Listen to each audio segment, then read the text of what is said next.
So, yeah. Next topic. Hey, Jane, you bought one of those Super Nintendo minis recently, didn't you? I love them. I love it. Yeah, I didn't think that... I'm a little biased towards the original hardware because we have the original hardware, we have the original games. So I kind of looked at it as like a why bother? Mm-hmm. Like maybe for the kids of this generation who don't have that stuff, it's kind of cool. But then finally owning one, it's more than just a novelty. It's actually really damn cool. Well, it's great for me because a lot of the games on the system I didn't own. So now to say I finally own them is pretty awesome. But yeah, I'm enjoying the heck out of it. But with the success of Nintendo and Super Nintendo's classics, guess who's decided to piggyback off it? PC? Actually, that is happening. Well, yes, but no. Yes, but no. Sony. Makes a lot of sense because they're making a Sony PlayStation Classic. And when you think about it, next to the Super Nintendo and the Nintendo, probably the most beloved retro console is the PlayStation 1. Because you had other consoles like Nintendo 64, Sega Genesis, and of course that. Sega there's a whole bunch of those Sega Saturns, but PlayStation 1 really was kind of a game changer. Yeah, it really was. When it went to the 3D, a lot of Super Nintendo fans or Sega Genesis went to PlayStation 1. And to this day, Nintendo still probably regrets cutting that contract with Sony. Like, damn. So Sony announced they're making a PlayStation Classic, basically on the mini PlayStation with built-in games. It's gonna be 20 games. Mm-hmm. It's gonna come out for the Christmas season. Yeah. To be fair, good idea on surface. Yeah, good idea on the surface. To be fair, their job was probably a lot harder than Nintendo's. We're gonna get into that.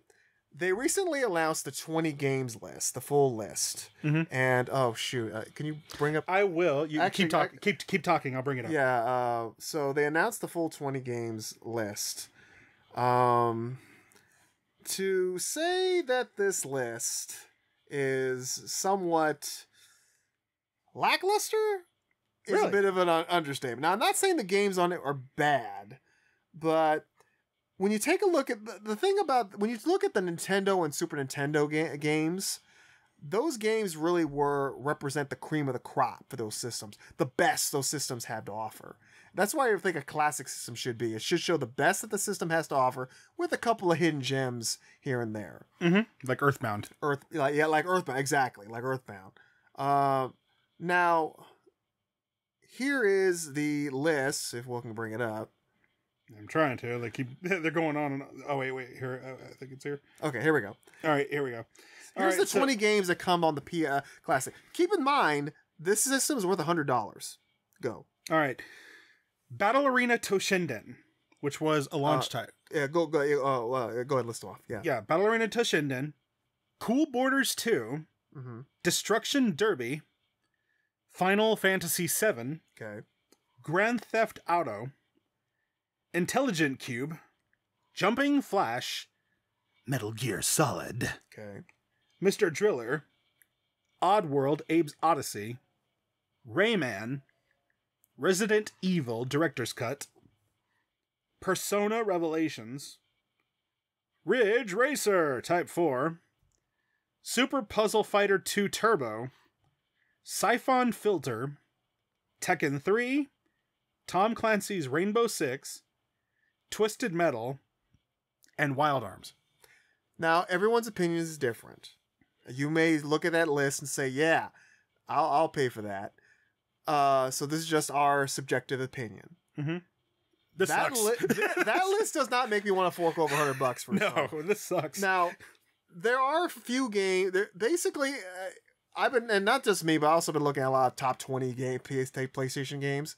Really, the only 3 games I kind of agree with that should be there, with no questions asked, is, of course, Final Fantasy VII, mm-hmm. Metal Gear Solid, and Tekken 3. Mm-hmm. Of course, you got to have those on there. Yep. For me, from my point of view, there's a lot of franchises that are not represented that mm-hmm. should be. There are other franchises that are represented that shouldn't be. And there are franchises that are represented, but they're represented by the wrong game. Now, we had a discussion about this. Now, I think when you mentioned earlier that it might have been a lot harder for Sony, mm-hmm. I think you're right, because the thing is, there's a lot of HD collections that have come out recently. Mm-hmm. assuming that they couldn't get access to certain games because HD collections were there, that does eliminate a lot. Yeah. You can't have Castlevania Symphony of the Night. No. You can't have Mega Man X4. No. You can't have any of the Crash Bandicoot or Spyro the Dragon games. No. That is kind of a handicap. There are other games that are will be license issues nightmares, but with celebrities or other licensed things. That's why I think we don't have any Tony Hawk Pro Skater 2 or Gran Turismo with the cars or Spider-Man. So that put them behind the 8 ball. Still, I feel that they could have done a better job with this list. You know what I'm saying? Yeah. Like, okay, let's start with... Because let's just be honest here. Like, the PlayStation was a huge era. That's where not only did established franchises get even more amazing, because now we were working with CD quality hardware. Now we could really push them into new advancements. That's where Metal Gear Solid, even though Metal Gear Solid had been established previously with Metal Gear 2, Solid Snake, and or Snake's Revenge, depending on which one. Right. Metal Gear Solid is the one that took off. Well, you could make the same case about Final Fantasy VII. Exactly. Final Fantasy VII took it to a whole new level. Then, which is such a shame again why Castlevania Symphony of the Night's not on there, because it kind of falls in that same category. It does, but for two reasons I can understand why they didn't. Right. One, they just re-released it again for an HD compilation with Rondo of Blood, so I can understand if Konami was hesitant on splitting the bill when they could make it all themselves. Now, there are other games on this list that apparently do have a large following. I haven't played them, but they do have a large following. Mm-hmm. Games like Intelligent Cube, Jumping Flash, and Oddworld. So I can understand that. I have no problem with those games being on the list. Like Intelligent Cube and Jumping Flash, I'll be honest, I never heard of them. Right, but apparently they do have a big following. Yeah, so Oddworld Abe's Odyssey, I do know a lot about, but it's one of those niche games that I wouldn't have okayed. Battle Arena Toshinden, like you said, is rare because it was one of the original. Yep. It was a launch title. Yeah, but it wasn't all that good. Not really. All right. Why not Bushido Blade? I mean, yeah, honestly, why not? I mean, they got Final Fantasy VII from Square. Well, you already have Tekken 3 as your fighting game. Mm-hmm. You want another 2-player fighting game. Okay. I think Bushido Blade would have fit the bill because Bushido Blade was so unique. It really was. Yeah, it was They'd never have done another Bushido Blade. Right. Cool Borders 2, Destruction Derby, I guess. Fine, but... apparently a game called Wipeout was more popular than Cool Borders 2. Mm-hmm. It's kind of the same thing. I guess I could... I mean, personally, I would have tried for Tony Hawk. I'd have tried. Yeah, I would. Yeah, they would have had to remove a lot of the copyrighted music. Maybe, but Tony Hawk Pro Skater 2, that was... Such a iconic game. Really. It's one of those games that defined the 90s. Yes. Because Tony Hawk really was of that era. Yes. And Tony Hawk, when he got his PlayStation games, they were really big. I mean, on Nintendo 64, you kind of got gypped.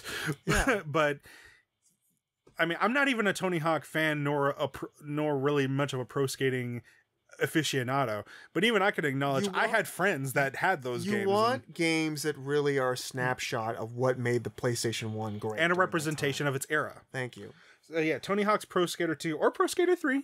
Which brings me to Grand Theft Auto.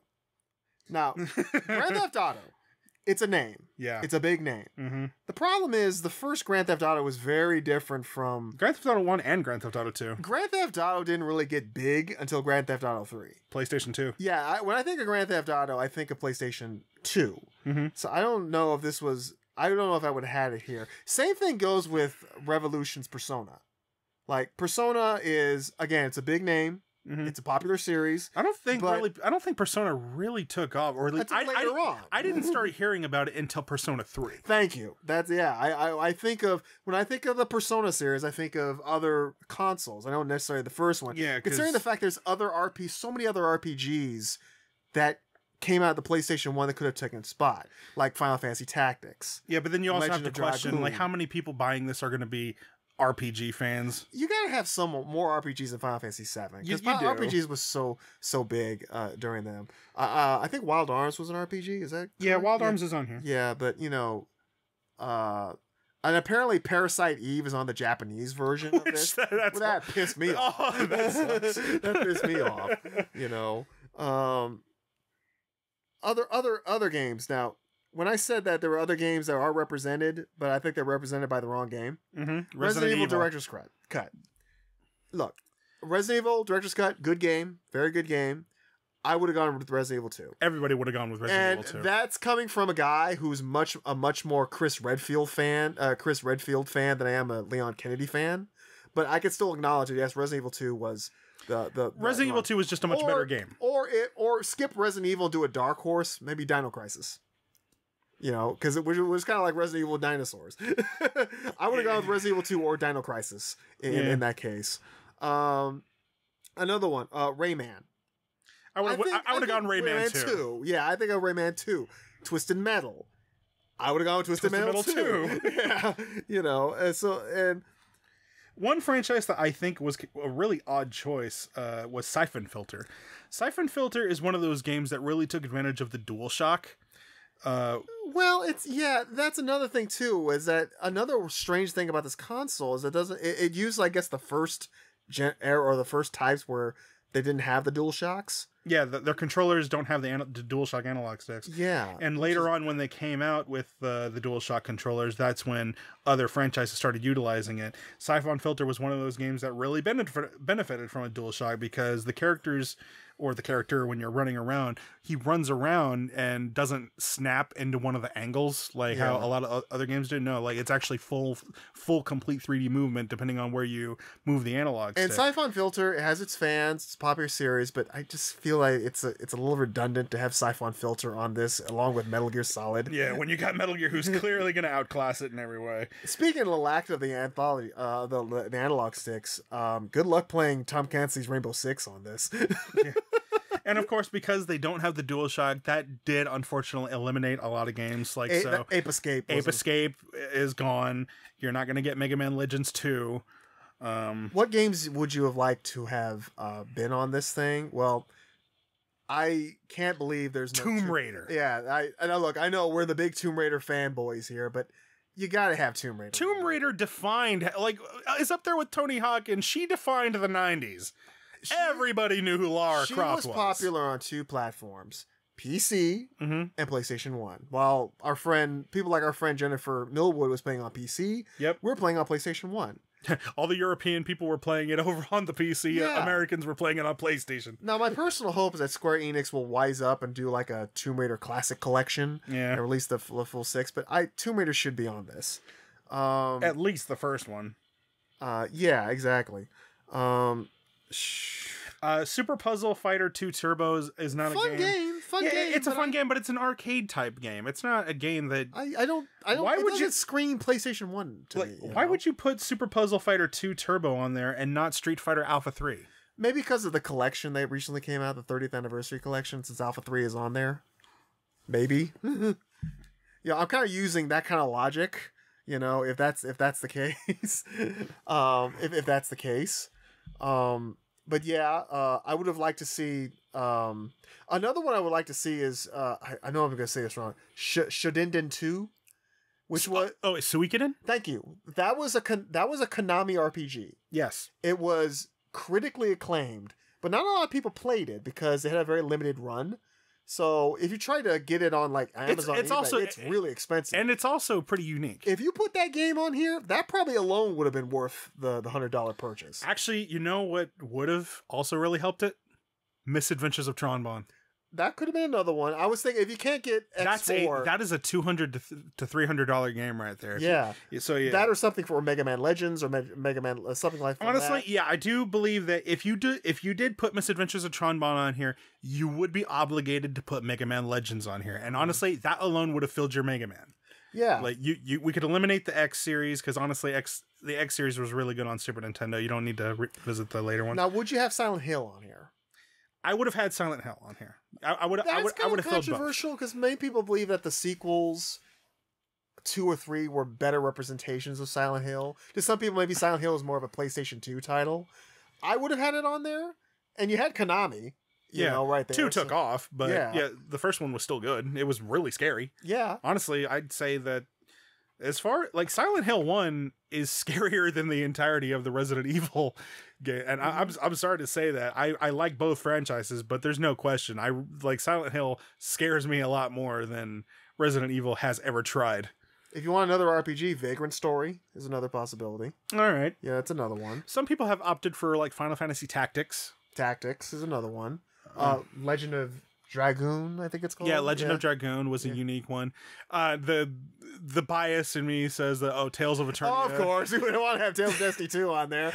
And you know what? That probably would have helped it too, because Tales of Destiny 2 is another one. Tales of Eternia is another one of those holy grails of the PlayStation. It's expensive, right? So, truth be told, I really do think if you had opted to put not only just like mainstream titles, Final Fantasy VII, Metal Gear Solid, Tomb Raider, some of the more well-known and beloved classics, but if you also bundled in some of the more rare and hard to purchase expensive ones, Misadventures of Trombone, Tales of Destiny 2, hell, Tales of Destiny 1, you probably would have had a better chance at getting more people excited to buy, because $100 for a collection that you'd be paying probably around $400 for if you wanted to get all of them.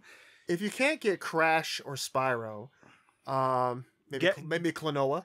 Yeah, Klonoa, Gex 2, Enter the Gecko. There's Blasto. Blasto was a long shot. It had an actor, like a well-known actor at the time, do the voice, but he passed away. Mm-hmm. Jersey Devil would have been an interesting one to put on there. Legacy of Kain would be an interesting one too. If it was going to be Legacy of Kain, I'd have made sure it would have been Legacy of Kain Soul Reaver. Soul Reaver, yeah, that's the best one, yeah, Legacy of Kain. The originals it's been kind of described as like an R-rated Legend of Zelda, and it was made by Ados. Yeah. So that's another one.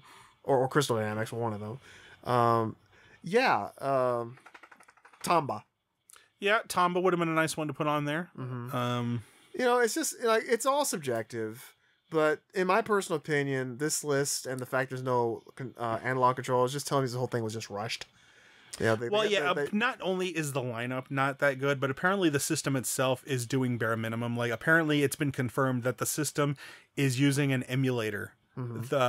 The PCSX2 or PCSX that is well known for PC gamers to be the emulation of choice when you play these games. So a lot of people are already saying, like, if you're going to buy this thing, you are definitely not going to be getting the authentic PlayStation experience that you knew from back then, because it's running an emulator, and emulators have issues. Some emulators have problems running certain things. Like one, for example, that they brought up is Resident Evil with HDMI output.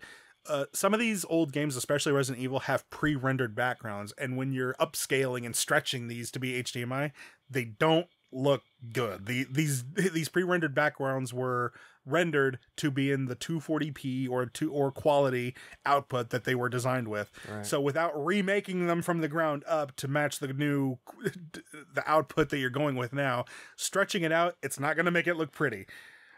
It's just a shame, because it could have been so much more if they put some more time into this, and got some more quality games. They wanted it by Christmas. Yeah, so it's something I'll be avoiding. Lineup sucks. Yeah.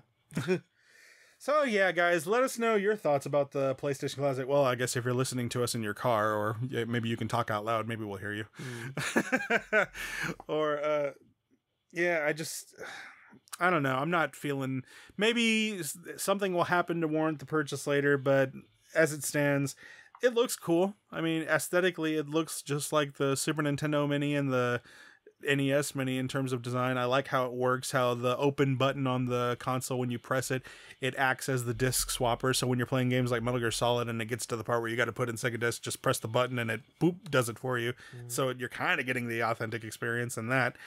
The power and reset buttons work as they originally did on the console, so you're sort of getting it. The controllers, I hear, are also really good. They're just like the originals in every way, maybe a little lighter, and maybe they're a little more clickish on their buttons, but that's because we're comparing them to controllers that are 20 years old with a lot of use. Yeah. So honestly, it feels like they at the least put the work into making it aesthetically pleasing.